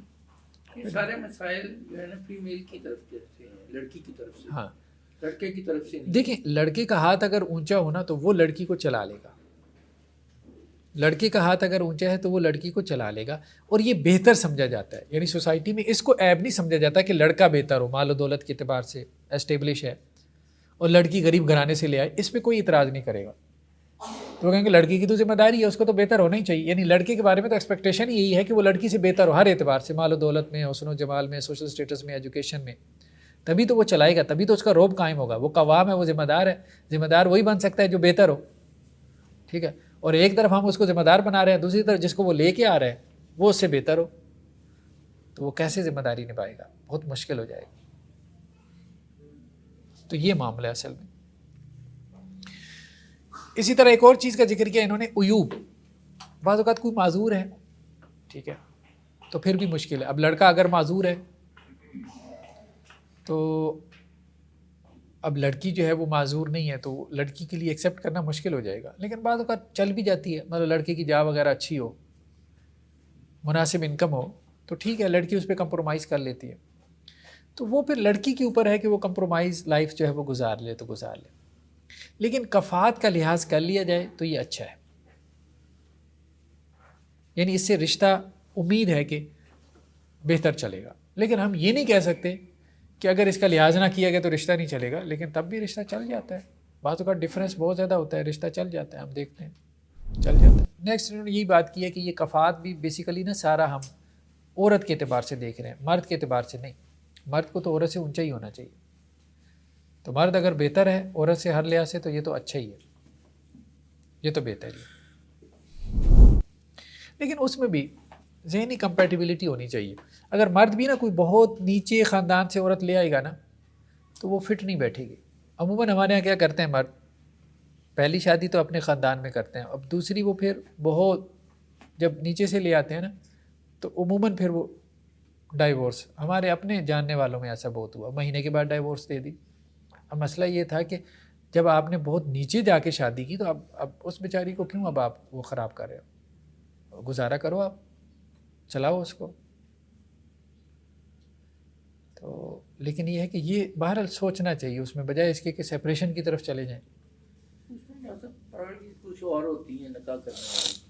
ہاں ایک اور بھی مسئلہ ہوتا ہے ہمارے یہاں. اصل میں مرد کیا کرتا ہے، دوسری شادی کرتا ہے پہلی کو نا وہ ستانے کے لیے، ہاں پہلی کو دبانے کے لیے، آپ یوں سمجھ لیں. تو یا آپ یوں کہیں پہلی کو کنٹرول کرنے کے لیے وہ کیا کرتا ہے، دوسری شادی کرتا ہے. اچھا وہ جب دوسری شادی کر لیتا ہے نا تو وہ پہلی اس کے قریب ہو جاتی ہے، وہ اس کے کنٹرول میں آ جاتی ہے، ٹھیک ہے. اب وہ کہتی ہے اب میں تو کنٹرول میں آ گئی ہوں، اس سے فارغ کرو، اور وہ دوسری کو فارغ کر دیتا ہے. یہ ہمارے یہاں سارا تماشا ارد گرد چل رہا ہے. میرے پاس اتنے کیسز ایسے آتے ہیں، ٹھیک ہے. وہ بھائی شادی کرو ضرور کرو، لیکن گھر بسانے کے لیے کرو، پہلی کو دبانے کے لیے نہیں، پہلی کو کنٹرول کرنے کے لیے نہیں. وہ تو آٹومیٹیکلی ایسے ہونا ہے کہ اس نے تو جی حضوری کرنی ہے آپ کی. جب دوسری آ جائے گی پھر آپ کیا کرو گے، دوسری کو خراب کرو گے؟ نہیں، غلط بات ہے. مقصد کے رسول اللہ صلی اللہ علیہ وسلم کی شادیاں مقصد کے تحت ہیں. آپ صلی اللہ علیہ وسلم کی جتنی شادیاں 50 ایئرس آفٹر 53 کے بعد ہیں، ٹھیک ہے. 53 تک تو مطلب 50 تک تو آپ صلی اللہ علیہ وسلم کی خدیجہ رضی اللہ عنہا تھیں، پھر اس کے بعد جا کے آپ کی شادیاں ہوئی ہیں 50 کے بعد. باقی وہ مقصد کے تحت تھیں. تو کوئی دینی مقصد ہو، کوئی مقصد ہو، ٹھیک ہے، دنیاوی بھی ہو سکتا ہے، تو آپ اس مقصد سے جیسے اولاد کی خاطر لوگ کرتے ہیں، ٹھیک ہے، تو وہ پھر شادی دوسری چلا بھی لیتے ہیں. جو شادی صرف پہلی سے تنگ آ کے کرتا ہے نا تو وہ دوسری نہیں چلاتا، پھر وہ پہلی اس کے ساتھ سیدھی ہو جاتی ہے، اس کو طلاق دے دیتا ہے. پھر وہ پہلی بگڑ جاتی ہے، کہتی ہے اچھا وہ تو فارغ ہوئے، وہ پھر پہلی اپنی جگہ پہ پھر آ جاتی ہے، پھر وہ اور شادی کرے گا، پھر وہ سیدھی ہو جائے گی. پھر یہی چل رہا ہے ہمارے. کچھ یہ بھی دیکھنے میں خواہش نفس کے تحت بھی کرتے ہیں لوگ اس طرح. چلیں، خواہش نفس بھی بری چیز نہیں ہے. ایک بندہ حلال طریقے سے اپنی جو ہے وہ خواہش پوری کرنا چاہتا ہے تو ہم اس کو برا نہیں کہہ سکتے، لیکن مسئلہ پھر وہ کہ اس کو چلائے. اصل بات یہ خراب نہ کرے نا، خراب نہ کرے. اور اچھے خاصے دیندار لوگوں کو میں دیکھتا ہوں کہ بس وہ مطلب دوسری بیوی کے بارے میں نا نہیں، اللہ سے نہیں ڈرتے. بھئی اب ایک سٹیپ لے لیا، اب اس پہ ثابت قدم رہو. یا تو لینا نہیں تھا نا، تو جب لے لیا تو اب اس پہ ثابت قدم. جی نیکسٹ بحث ہمارے پاس ہے حقوق الزوجیہ، میاں بیوی کے حقوق. کچھ حقوق تو ایسے ہیں انہوں نے کہا کہ جی جو دونوں کے لیے ثابت ہوتے ہیں، شوہر کے لیے بھی اور بیوی کے لیے بھی. اور کچھ حقوق ایسے ہیں جو صرف شوہر کے ہیں، اور کچھ حقوق ایسے ہیں جو صرف بیوی کے ہیں. حقوق کا شعور ہمارے دین نے اجاگر کیا. اچھا ویسے ایک بات مجھے سمجھ میں آتی ہے جتنا میں نے غور کیا ہے، کیونکہ ہماری تو سارا دن یہ نا بس ڈیلنگ یہی چلتی رہتی ہے، کاؤنسلنگ اور پیرنٹنگ اور یہ اور وہ. بہترین ریلیشن شپ وہ ہے جو یک طرفہ ہو. اور میاں بیوی کے ریلیشن شپ کا سب سے بڑا مسئلہ یہ ہے کہ یہ لین دین کا ہے. دونوں نے کیلکولیٹر پکڑے ہوئی ہیں، ٹھیک ہے، ہاتھ میں، صحیح بات ہے، اور سارا دن کیلکولیٹ کر رہے ہیں کہ اس نے مجھے یہ دیا اور مجھ سے یہ لیا. دونوں یہ کام کر رہے ہیں. اچھا وہ جو کیلکولیٹر سے کیلکولیشن ہو رہی ہوتی ہے نا، تو اس سے سارے فتنے فساد. ریلیشن شپ میں بہترین اور خوبصورتی وہاں ہوتی ہے جہاں وہ جیسے ماں کا اپنی اولاد کے ساتھ ہوتا ہے، یک طرفہ ہے. ماں کا کام دینا ہی دینا ہے. ہاں ایکسپیکٹیشن ہوتی بھی ہے، لیکن ایک موہوم سی، چلو بڑا ہو کے کچھ کر دے میرا، نہ بھی کرے تو ماں ماں ہی ہے، بیٹا اس کا بیٹا ہی ہے. ٹھیک ہے، تو یہ بہت بڑی آزمائش ہے یہ جو لین دین والی ہے نا. تو اس لیے قرآن مجید جو ہے وہ حقوق کا تذکرہ کرتا ہے. چلو کیلکولیٹر پکڑ لیے، اب تم نے پکڑنے ہیں تو پھر یہ بھی دیکھ لو کہ اب تمہارا کیا حق ہے اور اس کا کیا حق ہے. اس طرح سے بھی چلا لو، چلو چلا لو، کوئی بات نہیں یار، قانونی انداز سے چل جائے کوئی رشتہ، چلاؤ تو صحیح بس، ٹھیک، چلاؤ تو. اور اگر ان میں سے کوئی ایک دل بڑا کر لے نا میاں بیوی میں سے، یار میرا کام صرف دینا ہے، لینا نہیں ہے، اس سے خوبصورت رشتہ کوئی نہیں. لیکن یہ کوئی بڑا کرتا نہیں ہے، بہت اس سے مشکل، پہلے جو جنریشن تھی وہ کرتی تھی اس طرح. ہاں ٹھیک ہے، جو ہمارے پیرنٹس کی تھی. لیکن ان کو بھی وہ دونوں کو بٹھائیں گے تو وہ اماں ابا بھی یہی کہیں گے آپس میں کہ جی میں نہیں قربانی ساری دی ہے، گھر میری وجہ سے چلا ہے. ہاں اماں یہی کہہ رہی ہوتی ہے کہ گھر تو میری وجہ سے چلا ہے، تمہارے ابا کی تو وہ مطلب ایسی صورت حال تھی نہیں کہ وہ گھر چلا سکتا. اور ابا یہی کہہ رہے ہوتے ہیں کہ تو قربانی تو میں نے اصل میں دی ہے، تمہاری اماں کو برداشت کرتا رہا. تو وہاں پہ بھی یہ صورت حال، جھگڑا تو وہاں پہ بھی یہی ہے کہ ہر ایک لائف پارٹنرز میں سے، اسپاؤسز میں سے ہر ایک یہ سمجھ رہا ہوتا ہے کہ یار اس کی وجہ سے گھر چل رہا ہے، اس کی قربانیوں سے، اس کے اثار سے چل رہا ہے. بہرحال یہ ایک ہے، بس دل بڑا کرنا چاہیے. اصل بات یہ ہے شوہر کو بھی اور بیوی کو بھی، اور میرے خیال میں شوہر کو زیادہ دل بڑا کرنا چاہیے. اس کی وجہ یہ ہے کہ اس کو اللہ نے گھر کا بڑا بنایا. تو جس کو اللہ نے بڑا بنایا نا، اس کو اپنا دل بھی بڑا کرنا چاہیے. تو عورتوں کا دل ویسے ہی چھوٹا ہوتا ہے، نظر انداز کرے. قرآن کا انداز بھی یہی ہے، ہاں آفو وصفحو، درگزر کر دیا کرو، سنی انسنی کر دیا، ٹھیک ہے. تو کوئی زیادہ جو ہے وہ دل پہ نہ لے. حقوق زوجیہ ان میں سے کچھ ایسے ہیں کہ جو دونوں کے لیے مشترک ہیں، اور کچھ جو ہے وہ علیحدہ علیحدہ سے ہیں. جو مشترک ہیں، سب سے پہلے حق استمتاع، کہ میاں بیوی جو ہے وہ ایک دوسرے کے لیے حلال ہو جاتے ہیں، ٹھیک ہے، یہ دونوں کے لیے. دوسرا کیا ہے؟ توارث، وراثت کا حق، کہ دونوں ایک دوسرے کے لیگلی، قانونی طور پہ وارث بن جاتے ہیں صرف عقد نکاح سے. میرٹل ریلیشن شپ نہ بھی قائم ہوا، صرف کانٹیکٹ، میرج کانٹیکٹ سے ایک دوسرے کے وارث بن جاتے ہیں. ٹھیک ہے، رخصتی نہ ہوئی ہو، صرف نکاح ہوا، اس سے بھی وارث بن جاتے ہیں. وہ وراثت کے پھر احکامات ہم علیحدہ سے دیکھیں گے. تیسرا کیا ہے؟ اولاد، ٹھیک ہے. اس میں واضح حدیثیں ہیں کہ صاحب فراش کی ہے. اولاد کس کی ہے؟ جس کے گھر بچہ پیدا ہوا, جس کے بستر پہ پیدا ہوا, ٹھیک ہے, وہ اس کو ماننی پڑے گی, ایکسیپٹ کرنی پڑے گی. بعض اوقات یہ ہوتا ہے نا کہ باپ جو ہے وہ شک میں مبتلا ہو جاتا ہے, یہاں پر نہیں ہے, دوسرے ملک میں ہے, جاب کر رہا ہے, ملازمت کر رہا ہے, یا ویسی بیوی کے حوالے سے وہ اس کے کوئی رابطوں کے حوالے سے شک میں مبتلا ہو گیا, ٹھیک ہے. تو اس کا مطلب یہ نہیں کہ اب وہ اولاد سے انکار کرے گا, نہیں. اولاد اس کے گھر پیدا ہوئی ہے تو وہ اسی کے کھاتے میں جائے گی, باقی جو انہوں نے گناہ کمایا وہ اللہ کے ہیں. اور تیسرا کیا ہے؟ معاشرت. واشرون بالمعروف, دونوں کو یہ حکم ہے. حسن معاشرت, حسن کسے کہتے ہیں؟ خوبصورتی, خوبصورت تعلق قائم, تو تعلق میں خوبصورتی, اس کو بیوٹیفائی کرنا. واشرون بالمعروف, دیکھو بھلے طریقے سے, جس میں کوئی بڑا پن ہو, بڑا پن, ٹھیک ہے. اس طرح سے معاشرت اختیار کرو, دوسرے کے ساتھ اس طرح سے معاملہ چلاؤ. تو وہ بچوں کی طرح ہے, مردوں کے لیے بھی ہے, عورتوں کو بھی تو حکم ہے. اب عورت کیا کرے مطلب نہیں, آیت تو ٹھیک ہے, مردوں کو حکم ہے کہ عورتوں کے ساتھ حسن سلوک کرے, لیکن ظاہری بات ہے عورتوں کو بھی تو حکم ہے نا مردوں کے ساتھ حسن. یہ تو نہیں کہ وہ اب بدتمیزی کریں, یہ تو قرآن میں احکامات مردوں کو ہی ہوتے ہیں نا, واقعی الصلاوات والزکاۃ, لیکن عورتیں اس میں تباً شامل ہوتی ہیں. یہی بات, وہ احکامات عورتوں کے لیے بھی ہوتے ہیں. دیکھیں, بدخلق ہونا مرد کے لیے بھی پسندیدہ نہیں ہے اور عورت کے لیے بھی, ٹھیک ہے. تو دونوں کے لیے پسندیدہ یہی ہے کہ وہ ایک دوسرے کے ساتھ اچھے طریقے سے. تو یہ تو وہ حقوق ہو گئے, یہ وراثت ہو گئی, اسی طرح سے آپ کہہ لیں حسن معاشرت ہو گئی, یا اور کیا, اولاد کی نسبت ہو گئی, یا حق استمتاع وغیرہ ہو گیا. مرد عورت کے لیے حلال ہے اور عورت مرد کے لیے حلال ہے. تو اب ہمارے یہاں ویسے یہ بھی اس حوالے سے بھی نا ایک بالکل بڑی ایسی ایک نیگیٹیوٹی سی ہے, وہ کلچر میں آپ کہہ لیں ہمارے یہاں.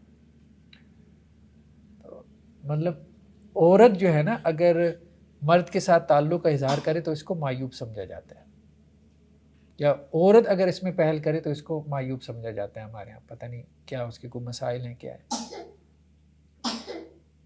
حالانکہ یہ دین تو اس چیز کو کہہ رہا ہے کہ یہ دونوں کے لیے ایسا ہی معاملہ ہے. چلے بار نیکسٹ یہ ہے کہ عورت کے حقوق. تو عورت کے کچھ تو مالی حقوق ہیں, مالی حقوق میں اس کا حق مہر ہے. حق مہر عورت کا حق ہے, ٹھیک ہے, تو مرد کا نہیں ہے, ٹھیک ہے. مرد نے جو ہے وہ عورت کو حق مہر دینا ہے.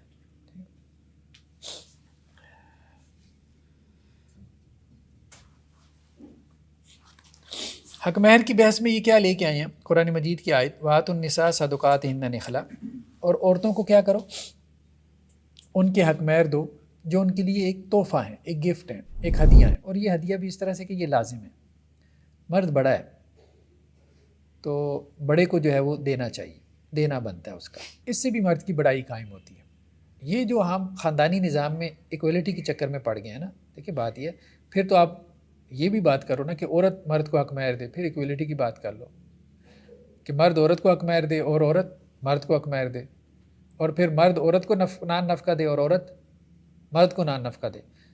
جب عورت نے لینے کی پوزیشن لی ہوئی ہے تو اس کا مطلب یہ ہے کہ وہ چھوٹی ہے, اور جب مرد نے دینے کی پوزیشن لی ہوئی ہے تو اس کا مطلب یہ ہے کہ وہ گھر کا بڑا ہے, وہ ایڈمنسٹریٹر ہے, قوام ہے, ذمہ دار ہے. قوامی ذمہ دار ہے, رسپانسیبل ہے. تو وآتُ النساء صدقاتہن نخلا, تو قرآن میں انداز یہی اور ہمارے دین کا بھی انداز یہی ہے کہ مرد بڑا ہے اور بڑے کا کام ہوتا ہے دینا. تو بڑے نے مال و دولت بھی دینی ہے, بڑے نے ریلیشن شپ بھی دینا ہے, ٹھیک ہے, اسے دینے کی پوزیشن ہی رکھنی ہے. لیکن باقی یہ ہے کہ اس کو جواب میں کچھ مل جائے, اگلا بھی جو ہے وہ اس کو یہ نہ لینا کہ جی بس اب اس کا کام دینا ہی ہے اور میں جواب میں کچھ بھی نہ کہوں, مجھے جزاک اللہ بھی نہ کہنا پڑے. یہ غلط ہے, اور اللہ کے رسول نے اس کی طرف توجہ دلائی کہ اکثر عورتیں جہنم میں جائیں گی. کیوں؟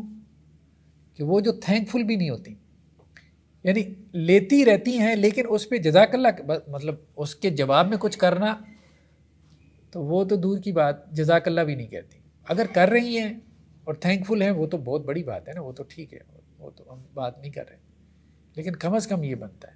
تو یہاں بھی یہ بات انہوں نے کی ہے کہ اگر اس نے اپنی عورت کو کچھ مال دے دیا، حق مہر دیا، یا بعض اوقات زیور ڈال دیتے ہیں شادی کے موقع پہ، بعض اوقات حیان دے دیتا ہے، بھائی خاندان والے کیا کہیں گے، کچھ بھی نہیں دیا، اتنا تمہارا سوشل سٹیٹس ہے، بعض اوقات ڈر کی وجہ سے لوگ باتیں بنائیں گے دے دیتا ہے، بعض اوقات جو ہے نا ڈرامہ کر رہا ہوتا ہے لوگوں کو دکھانے کے لیے دے دیا، تو جو دے دیا نا وہ اس کا ہے بس، اور واپس نہیں لے سکتا، ٹھیک ہے۔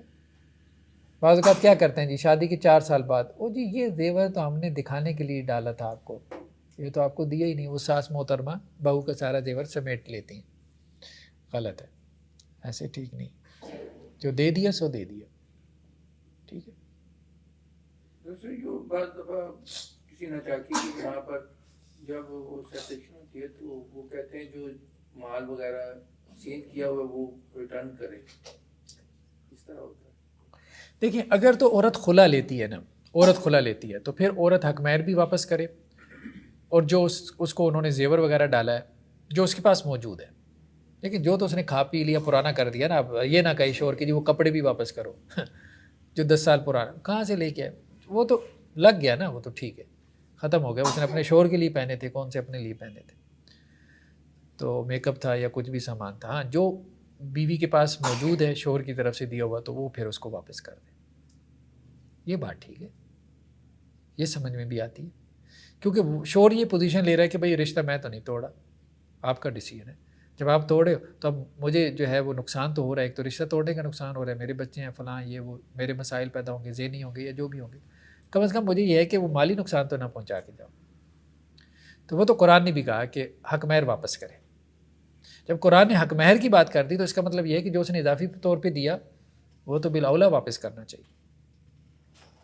مطلب کوئی بڑا ایسٹ ہو، چھوٹی چھوٹی چیزیں نہ گنے، میں نے تمہیں اتنا خرچہ دیا، وہ تو دینا ہی تھا اس نے، وہ تو اس کی ذمہ داری تھی، نان نفقہ جو خرچ کر دیا سو خرچ کر دیا، ٹھیک ہے، روٹی کپڑے لتے کے اوپر ہے، ہوٹلنگ کے اوپر، ٹریولنگ پہ، وہ تو کر دیا نا، ہاں باقی جو انہوں نے تحائف وغیرہ دیے تھے جو قیمتی تحائف تھے، ٹھیک ہے، یا کوئی اس نے اس کے نام کوئی جگہ لگا دی تھی تو وہ واپس لے سکتا ہے، اس میں کوئی ضروری کہ حق میں وہ ڈیفائن کریں کہ یہ حق میں ہے میں دے رہا ہوں، یا پھر وہ کوئی بھی سارے جو تحائف ہو اسی پہ کاؤنٹ ہوں گے حق میں؟ نہیں، بہتر ہے ڈیفائن کر دے کہ یہ حق مہر کے طور پہ دے رہا ہوں، خلا کے علاوہ واپس نہیں لے سکتا، اگر عورت نے خلا نہیں لی تو اب اس نے جو کچھ دیا ہے حق مہر دیا یا ویسے تحائف وغیرہ دیے ہیں تو وہ بیوی کے ہیں، پھر واپس نہیں لے سکتا، ٹھیک ہے، کیونکہ دیکھیں وہ یہ کہتا ہے کہ یہ جو میں تحائف دے رہا ہوں میں کسی اور کو کیوں نہیں دے رہا، آپ کو کیوں دے رہا ہوں، اس کانٹیکٹ کی وجہ سے دے رہا ہوں، یعنی وہ تحائف وہ گفٹ کنڈیشنل ہے، میرج کانٹیکٹ کی وجہ سے، ورنہ تو میں اپنی بہن کو دے دیتا، اماں کو دے دیتا، میری اور تھوڑی جانے والی خواتین ہیں، تو یہ کنڈیشنل ہوتے ہیں میرج کانٹیکٹ کے ساتھ، تو جب تک وہ کانٹیکٹ ہے تو وہ ہیں آپ کے ہیں، ٹھیک ہے، جب آپ نے اس کو توڑا تو پھر وہ آپ کے نہیں ہے، وہ پھر آپ مجھے واپس کریں، ہاں اگر میں نے توڑا وہ کانٹیکٹ پھر بھی آپ کے، یعنی اگر اس نے ڈائیورس کی تو پھر بھی عورت واپس نہیں کرے گی، بہت سی طلاقوں میں ڈائیورس ہو جاتی ہے نا، سیپریشنز میں ڈائیورس ہو جاتی ہے، تو اب عورت کے ذمے کوئی واپس کرنا نہیں بنتا تحائف اور نہ ہی حق میں، تو اللہ تعالیٰ نے قرآن میں کیا کہا ہے کہ اگر تم نے واتئی تم احداہن قنطارا، اگر کسی کو تم نے ڈھیروں سونا بھی دیا ہو حق مہر میں، فلا تاخذوا منہ شیئا، تو اس سے واپس نہ لو، ٹھیک ہے، اگر تم نے اس کو ڈائیورس کرنی ہے تو اب اس میں سے واپس کچھ نہیں لے سکتے، ڈھیروں سونا دے دیا کچھ بھی واپس نہیں لے سکتے، اگر تم ایسا کرو گے اتاخذون بہتانا و اثما مبینا، تو پھر بہتان اور کھلم کھلا گناہ ہے، ہاں اگر عورت سیپریشن کا فیصلہ کرے گی تو پھر آپ واپس لے سکتے ہو، جب آپ نے سیپریشن کا فیصلہ کیا تو پھر آپ واپس نہیں لے سکتے، تو جب دل بڑا کر لیا تو یار دل بڑا رکھو، سیدھی سی بات ہے۔ دوسری چیز جس کا ذکر کیا الرجال قوامون علی النساء، کہ مرد جو ہے وہ عورتوں کے اوپر ذمہ دار ہیں، اس کا ترجمہ ایک کر دیا جاتا ہے حاکم ہے، حاکم نہیں، ایڈمنسٹریٹر نہیں، اس میں ذرا نا وہ ایک سختی کا عنصر ہے کہ مرد جیسے ڈنڈا لے کے کھڑا ہے عورت کے اوپر، ترجمہ بھی جو ہے نا بہت محتاط ہونا چاہیے، ترجمے میں بھی ترجمہ بالکل آپ کے اوپر ایک بڑا نفسیاتی اثر ڈالتا ہے، بہت سے لوگ ترجمہ پڑھ کے جو ہے وہ گمراہ ہو جاتے ہیں، مطلب اس ترجمے سے ایسے معنی نکال لیتے ہیں. قرآن نے انہیں گمراہ نہیں کیا, انہوں نے خود ایسے غلط معنی نکال لیے. تو ترجمے میں محتاط ہونا چاہیے, ترجمے میں بڑی محنت کی ضرورت ہے. اب ذمہ دار ہے نا, یہ کسی عورت کو برا نہیں لگے گا کہ مرد ذمہ دار ہے, بلکہ وہ کہتی ہی کہ ذمہ دار نہیں ہے, میری ذمہ داری نہیں اٹھاتا. مطلب سب سے پہلے اس کا شکوہ ہی ہوتا ہے اپنے مرد کے بارے میں. ہاں جب اسے کہو گے کہ یہ تمہارے اوپر حکمران ہے تو یہ لفظ اسے پسند نہیں آئے گا. حالانکہ حکمران بھی کیا ہوتا ہے, ذمہ دار ہی ہوتا ہے. اور ذمہ دار کیا ہوتا ہے, جو آپ کے ذمہ دار ہے ظاہر بات ہے وہ حاکم بھی ہے. بس الفاظ کا چناؤ بہت محتاط ہونا چاہیے. بما فضل اللہ بعضهم علی بعض, کہ اللہ نے بعض کو بعض پہ فضیلت دی. ایک تو تخلیقی اعتبار سے, یعنی مرد جو ہے وہ تخلیقی اعتبار سے عورت کے اوپر فضیلت رکھتا ہے, مرد مضبوط ہے, ٹھیک ہے, عورت سے اوور آل کی بات ہم کر رہے ہیں, ٹھیک ہے. اور دوسرا یہ کہ وبما انفقوا من اموالہم, کہ مرد جو ہے وہ خرچ کرتا ہے, ٹھیک ہے. تو اس وجہ سے جو ہے وہ اللہ تعالیٰ نے اس کو گھر کا بڑا بنایا, قوام بنایا, ذمہ دار بنایا کہ وہ خرچ کرتا ہے. ہاں اب یہ سوال پیدا ہوتا ہے کہ اگر عورت خرچ کر رہی ہے تو کیا وہ قوام ہوگی؟ اس پہ ہم آگے چل کے گفتگو کریں گے, ٹھیک ہے. بہت سارے گھروں کی صورتحال یہ ہے نا کہ مرد تو گھر میں بیٹھا ہے, عورت باہر جا کے جاب کرے. اب جیسے ہمارے یہاں آپ دیکھ, یہ جو میڈز وغیرہ ہوتی ہیں گھروں میں کام کرتی ہیں, ان کے مرد کیا ہے, گھر بیٹھے ہیں, سوٹیں لگائی جا رہی ہیں, اور وہ عورتیں 8-8 گھنٹے جا کے کام کر رہی ہیں, اس کو بھی پار رہی ہیں, اپنے شوہر کو بھی, اولاد کو بھی, اپنا بھی خرچہ اٹھا رہی ہیں. نیکسٹ کیا ہے, قدر المہر, حق مہر کی کتنی رقم ہو. دیکھیں حق مہر کی زیادہ بڑی چھوٹی رقم متعین نہیں ہے. ایک خاتون اللہ کے وسلم کے پاس آئی تو اس کا نکاح جو ہے وہ جوتوں کے ایک جوڑے کے بدلے ہو گیا. تو آپ وسلم فرمایا کہ کیا تو اپنا نفس تو نے اس کے حوالے کر دیا جوتوں کے ایک جوڑے کے بدلے؟ اس نے کہا جی. آپ نے کہا راضی ہے؟ اس نے کہا راضی ہوں. بس ٹھیک ہے بھائی, جب وہ میاں بیوی راضی کیا کرے قاضی, ٹھیک.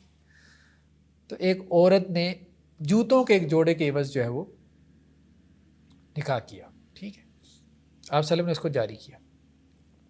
ایک اور روایت یہ کہتے ہیں کہ جی ایک خاتون آپ وسلم کی خدمت میں آئیں اور اس خاتون نے کہا اللہ کے نبی وسلم میں نے اپنے آپ کو آپ کے لیے ہبہ کیا. یعنی خواتین آ کے بعض اوقات آپ وسلم کو یہ جملہ کہہ دیتی تھی اور ازواج کہتی تھی ہمیں یہ برا بھی لگتا تھا. خیر بہرحال ایک نیچرل چیز ہے. تو آپ وسلم نے خاموشی اختیار کی. جب آپ وسلم نے خاموشی اختیار کی تو ایک بندہ وہاں مجلس میں سے بول پڑا کہ اللہ کے وسلم اگر آپ کو نکاح میں رغبت نہیں ہے اس خاتون سے تو اس کا نکاح میرے ساتھ کر دیں. تو آپ صلی اللہ علیہ وسلم نے فرمایا کیا تمہارے پاس کچھ ہے جو اس کو حق مہر کے طور پہ دے سکو؟ تو اس نے کہا کہ جی میرے پاس تو صرف میرا ازار ہے, تہمد ہے, تہمد باندھا ہوتا تھا نا, بس اتنا ہی کپڑا ہوتا تھا جس سے انسان اپنا سطر چھپا لے. تو اللہ کے رسول نے کہا یہ تم نے اس کو دے دیا تو خود کیا کرے گا؟ تو کچھ اور لے گیا, کوئی لوہے کی انگوٹھی لیا تو وہ گیا واپس آ گیا, کہنے لگا جی لوہے کی انگوٹھی بھی نہیں ملی. تو پھر اللہ کے رسول صلی اللہ علیہ وسلم نے کہا اچھا تجھے کچھ قرآن یاد ہے؟ کہنے لگا جی ہاں قرآن یاد ہے. تو آپ صلی اللہ علیہ وسلم فرمایا اچھا اس خاتون کو فلاں فلاں صورت یاد کروا دو تو یہی اس کا حق مہر ہے اور میں نے اس کا نکاح تمہارے ساتھ کیا. تو مطلب یہ ہے کہ ضروری نہیں کہ حق مہر جو ہے وہ کوئی مادی چیز ہو, ٹھیک ہے, مادی بھی چیز ہو سکتی ہے, میٹیریل بھی, اور جیسے کوئی کرنسی ہے یا کچھ زیور ہے یہ بھی, اور اس کے علاوہ بھی کوئی چیز جس کے اوپر دونوں کا اتفاق ہو جائے, رضا العاقدین جسے کہتے ہیں, دونوں کا میاں بیوی کا اتفاق ہو جائے تو وہ حق مہر میں ہو سکتا ہے. اگر شوہر کے پاس کچھ دینے کو نہیں ہے لیکن وہ عورت بھی کہتی ہے چلو ٹھیک ہے ایک گھر ہم شروع کرتے ہیں, اللہ تعالیٰ دے دے گا, اللہ تعالیٰ دے دے گا, ٹھیک ہے. تعلیم و تعلم کو بھی حق مہر کے طور پہ جو ہے وہ مقرر کیا جا سکتا ہے. یہ بات حضرت انس ہے کہ ابو طلحہ انہوں نے کیا کیا کہ ام سلیم کو پیغام نکاح بھیجا. تو ام سلیم نے کہا کہ بات یہ ہے آپ کے جیسا آدمی کسی کو پیغام بھیجے تو اس کا پیغام نکاح رد نہیں کرنا چاہیے, لیکن آپ کافر ہو میں مسلمان ہوں تو میرے لیے جائز نہیں کہ آپ سے نکاح کروں. ہاں اگر آپ اسلام قبول کر لیتے ہو تو میری طرف سے یہی میرا حق مہر ہے, میں آپ سے اور کچھ نہیں مانگتی. تو اس نے اسلام قبول کر لیا, انہوں نے اسلام قبول کر لیا تو اسلام کو حق مہر بنا لیا گیا, ٹھیک ہے. لیکن آناف یہ کہتے ہیں کہ کم از کم حق مہر جو ہے وہ 10 درہم ہو, اور مالکیہ کہتے ہیں کم از کم 3 درہم ہو. لیکن اس کی جو دلیل ہیں وہ ضعیف روایات ہیں. صحیح روایات سے یہی پتہ چلتا ہے کہ کم از کم کی کوئی مقدار مقرر نہیں ہے. حق مہر کچھ بھی ہو سکتا ہے, کم از کم میں کچھ بھی ہو سکتا ہے, ٹھیک ہے. اور زیادہ سے زیادہ میں بھی کچھ بھی ہو سکتا ہے، کیونکہ قرآن نے کیا ذکر کیا؟ قنطار کا۔ حضرت عمر رضی اللہ عنہ کے بارے میں آتا ہے نا کہ انہوں نے کیا کیا کہ ایک مرتبہ لوگوں کو کہا کہ جی 400 درہم سے زیادہ کسی نے حقمہر نہیں مقرر کرنا، منع کر دیا۔ تو قریش کی ایک عورت کھڑی ہو گئی اور اس نے کہا کہ اللہ تعالیٰ نے یہ بات کہی ہے، وَآتَيْتُمْ إِحْدَاهُنَّ قِنطَارًا، کہ تم اپنی کسی بیوی کو قنطار بھی دے سکتے ہو، ڈھیروں سونا چاندی، اور آپ کہتے ہیں 400 درہم سے زیادہ حقمہر نہیں مقرر کر سکتے۔ تو حضرت عمر نے فیصلہ واپس لے لیا، ٹھیک ہے، کہ میرے ذہن میں یہ آیت نہیں تھی۔ بعض اوقات انسان کے ذہن میں کوئی آیت مستحضر نہیں ہوتی، ٹھیک۔ پھر اس کے بعد انہوں نے کہا جتنا مرضی حقمہر مقرر کرو۔ تو حقمہر زیادہ سے زیادہ ہو سکتا ہے، کروڑوں میں بھی ہو سکتا ہے اور روپوں میں بھی ہو سکتا ہے، ڈپینڈ کرتا ہے دونوں کی باہمی رضامندی سے۔ باقی ایک چیز جس کو فقہا کہتے ہیں مہر مثل، مہر مثل ہونا چاہیے۔ اصل بات یہ مہر مثل کہتے ہیں کہ سوشل سٹیٹس کے مطابق۔ اب ایک مرد جو ہے وہ کروڑوں میں کما رہا ہے، اب وہ کہے کہ جی میں نے شرعی حقمہر، وہ ہمارے ہاں جو 32 روپے پتہ نہیں کتنے یہ بھی فضول بات ہے۔ بھائی آپ کی اچھی سیلری، اچھی آمدن ہے، اچھا حقمہر دو بیوی کو، اس کا دل خوش کرو، اس کو ٹھنڈا کرو۔ تو ہاں اگر آپ کی سیلری اچھی نہیں ہے تو پھر ٹھیک ہے، اپنی حیثیت کے مطابق۔ یہ ایک حدیث یہ بھی لے کے آئے ہیں کہ جی حقمہر جو ہے نا اس میں زیادتی یہ پسندیدہ نہیں ہے، یعنی حقمہر کا زیادہ ہونا، اس سے کیا ہوگا؟ شادیاں کم ہوں گی۔ یہ بات ویسے ہم سعودی عرب کے معاشرے میں دیکھ رہے ہیں، وہاں حقمہر بہت زیادہ ہے، جس کی وجہ سے شادی بہت مشکل ہے۔ ہمارے ہاں یہ نہیں ہے، چلے درپیش، لیکن وہاں بہت زیادہ ہے۔ اب ہوتا یہ بھی ہے کہ عورت جب بہت زیادہ حقمہر لے لیتی ہے نا تو وہ اتنا ہوتا ہے کہ اس کی زندگی بھر کے لیے کفایت کر جائے، تو اب اسے پرواہ بھی نہیں ہوتی شادی چلتی ہے کہ نہیں چلتی۔ یہ بھی مسائل پیدا ہو جاتے ہیں۔ پھر اس کا ذہن نبھانے والا بھی نہیں ہوتا، پھر یہ ہے کہ یہاں سے جان چھوٹے، آگے کہیں جا کے نکاح کیا، اور ایک وہ میٹیریلسٹک جو اپروچ بن جاتی ہے۔ خیر بہرحال مسائل تو ہر طرف ہی ہیں۔ حضرت عائشہ رضی اللہ عنہ سے روایت ہے کہ آپ صلی اللہ علیہ وسلم فرمایا سب سے زیادہ برکت اس نکاح میں ہوتی ہے جس میں کم حقمہر ہو، ٹھیک ہے۔ اور ایک اور مطلب روایت کے اندر ہے کہ عورت کی جو ہے وہ برکت کس میں ہے؟ یعنی اس عورت میں برکت ہے کہ جس کا حقمہر کم ہے اور اس سے نکاح کرنا آسان ہے اور اس کے اخلاق اچھے ہیں، ٹھیک ہے۔ اور اس عورت میں نحوست ہے کہ جس کے اخلاق برے ہیں، جس سے نکاح کرنا آسان نہیں ہے اور اس کا حقمہر کیا ہو؟ زیادہ ہو۔ تو کہنے کا مقصد یہ ہے کہ حقمہر زیادہ ہو سکتا ہے، جب قرآن اشارہ تو ہو سکتا ہے، لیکن پسندیدہ یہی ہے کہ کم ہو، کیونکہ گھر وغیرہ ایسی چیزوں سے نہیں چلتے، سیدھی سی بات ہے۔ روپے پیسوں سے زیادہ کیلکولیٹر لے کے بیٹھنے سے گھر نہیں چلتے۔ بعض لوگ نکاح کے موقع پہ بہت لکھت پڑھت کرتے ہیں، مطلب وہ باقاعدہ نکاح کا جو رجسٹریشن فارم ہوتا ہے نا اس میں لکھتے ہیں یہ بھی لکھوائیں، یہ بھی لکھوائیں، ٹھیک ہے، تاکہ ہماری بیٹی کے لیے سیفٹی ہو جائے۔ اس کے باوجود جب طلاقیں ہونی ہوتی ہیں تو طلاقیں ہو جاتی ہیں، لوگ جا کے مقدمے لڑنا شروع کر دیتے ہیں۔ وہ مقدموں میں کیا ملتا ہے؟ کچھ بھی نہیں ملتا۔ وہ کہتے ہیں لکھا ہی ہوا ہے، آ جائیں پھر عدالتوں میں فیصلہ کر لیتے ہیں۔ بہرحال ایک حد تک انسان اپنے دل کے اطمینان کے لیے کرتا ہے، ٹھیک ہے کر لے، ممانعت تو نہیں ہے، دل کے اطمینان کے لیے کر لے۔ حضرت عبداللہ ابن عباس ہے کہ اللہ کے نبی صلی اللہ علیہ وسلم نے حضرت علی کو منع کیا تھا کہ حضرت فاطمہ رضی اللہ عنہا سے جب ان کا نکاح ہوا تھا نا کہ ان کے پاس انہیں کچھ دیے بغیر نہیں جانا، یعنی حقمہر انہیں پہلے دو، یا پھر یہ بھی ہو سکتا ہے کہ کچھ نہ کچھ تحفہ دو۔ جیسے ہمارے یہاں بھی ایک رسم ہے، اچھی رسم ہے، منہ دکھائی کی رسم ہے۔ ویسے تو خیر پہلے دیکھ لیتے ہیں بیوی کو بہت کم ہی ہوتے ہوں گے جو شادی کی رات دیکھتے ہوں گے، تو لیکن پھر بھی بار شادی کی رات جو ہے وہ بیوی کو تحفے دینا، اس سے اس کا دل ٹھنڈا ہوگا، اچھی رسم ہے۔ کوئی نہ کوئی جیسے گولڈ وغیرہ اور یہ چیزیں، عورتوں میں ان چیزوں کی محبت اللہ تعالیٰ نے رکھ دی ہے، مال کی، خاص طور پہ زیورات وغیرہ کی، ٹھیک ہے۔ تو ایسی چیزیں جو ہے وہ اس کو گفٹ کرنا تو وہ اس کو پھر یاد رہتی ہیں، ٹھیک ہے، اس کو بھولتی نہیں ہے ساری زندگی۔ مطلب جس طرح اس کو یہ یاد رہتا ہے نا کہ 10 سال پہلے مجھے یہ کہا تھا، اسے یہ بھی یاد رہتا ہے کہ شادی کی پہلی رات مجھے یہ تحفہ دیا تھا، ٹھیک۔ تو جو اچھی چیزیں ہیں، ایسی چیزیں جو اس کے لیے آپ کہہ لیں کہ ایک اچھی یاد بن جائے، تو اس کا اہتمام کرنے میں کوئی حرج نہیں۔ اچھا جی، حق مہر کی بحث ہو گئی، چلیں جی حق مہر کی بحث میرے خیال میں مکمل ہو گئی ہے یا کچھ رہتی ہے، میں دیکھتا ہوں۔ ہاں بس ایک جہیز کی بحث بھی اس میں آ گئی، پھر نیکسٹ ٹائم ہم اس کو آگے چلائیں گے۔ جہیز دیکھیں، جہیز سے مراد کیا ہے؟ جو بیٹی کو سامان دیا جاتا ہے، ٹھیک ہے، والدین کی طرف سے۔ ہمارے یہاں کلچر ہے بر صغیر کا، خاص طور پہ ہندوؤں سے آیا یہ کلچر، اس میں کچھ روایتیں بیان کی جاتی ہیں لیکن وہ روایتیں صحیح درجے کی نہیں ہیں، یا ان کو بھی صحیح طرح سے انٹرپریٹ نہیں کیا جاتا۔ ایک تو یہ کہ حضرت علی رضی اللہ عنہ سے جب آپ وسلم نے اپنی بیٹی فاطمہ کی شادی کی تو فاطمہ کے لیے آپ نے ایک چادر دی، ایک تکیہ دیا، ٹھیک ہے، جس کے اندر ازخر گھاس تھی، اور ایک آپ نے مشک دی، پانی جمع کرنے کے لیے آپ کے آنے کے لیے واٹر کولر ٹائپ چیز ہوتی تھی مشک۔ تو چادر، تکیہ اور مشک وغیرہ چھوٹا سا سامان تھا، معمولی سا سامان تھا۔ بلکہ یہ بھی کہا جاتا ہے کہ حضرت علی رضی اللہ عنہ نے جو حکمیر دی تھی، حکمیر میں دیا تھا، تو وہ ان کے گھوڑے کی زرہ تھی، تو وہ آپ صلی اللہ علیہ وسلم نے بیچی اور اس سے یہ چیزیں تیار کروا کے پھر گھر کا سامان وغیرہ یہ فاطمہ رضی اللہ عنہ کے حوالے کیا۔ تو یہ بات درست ہے۔ تو اس لیے وہ کوئی ایسا جہیز نہیں تھا جو اللہ کے رسول صلی اللہ علیہ وسلم کی طرف سے دیا گیا، ورنہ تو آپ کی دوسری بیٹیوں کو بھی دیا جاتا یا آپ کی ازواج بھی لے کے آتی، تو وہاں کوئی ایسا جہیز کا کلچر نہیں۔ ہمارے یہاں کیا کیا گیا، بیٹیوں کو وراثت میں حق نہیں دیا گیا، حالانکہ اصل میں ان کا حق وراثت میں ہے۔ وراثت میں حق دیتے نہیں ہیں، جہیز دے کے فارغ کر دیتے ہیں۔ تو جہیز ایک رسم ہے، اصل چیز ہے وراثت میں اس کو حق دیا جائے۔ تو باقی یہ بچوں کے ساتھ بھی پھر ڈسکریمنیشن ہو جائے گی کہ بچوں کو جو ہے وہ اگر آپ بیٹی کو وراثت میں بھی حصہ دے رہے ہیں اور اس کو جہیز بھی دے رہے ہیں اور لڑکوں کو کہہ رہے ہیں کہ اپنا خرچہ خود کرے، تو یہ ان کے ساتھ ڈسکریمنیشن ہے، ان کے ساتھ زیادتی ہے، یہ پھر درست نہیں ہے۔ باقی یہ ہے کہ شادی بیاہ کے موقع پہ کچھ والدین وغیرہ تحفے تحائف دے دیں تو کوئی حرج نہیں ہے، نمود و نمائش نہ کریں، آگے پیچھے دے دیں۔ بعض اوقات ہوتا ہے کہ آپ کی بیٹی جو ہے وہ مطلب جہاں آپ بیاہ رہے ہیں وہ لڑکا سٹیبل نہیں ہے، تو اب ظاہر بات ہے باپ کی تو خواہش ہوتی ہے کہ بیوی ہماری جو بیٹی ہے، اولاد ہے، وہ سکون سے رہے، تو وہ کچھ نہ کچھ سپورٹ کر دیتے ہیں لڑکے کو۔ تو بہتر یہی ہے کہ سپورٹ اس کو کریں ان ٹرم کے جی مطلب کہیں اس کو جاب لگوا دی، کچھ اس طرح سے کر دیا کہ وہ اپنے پاؤں پہ کھڑا ہو۔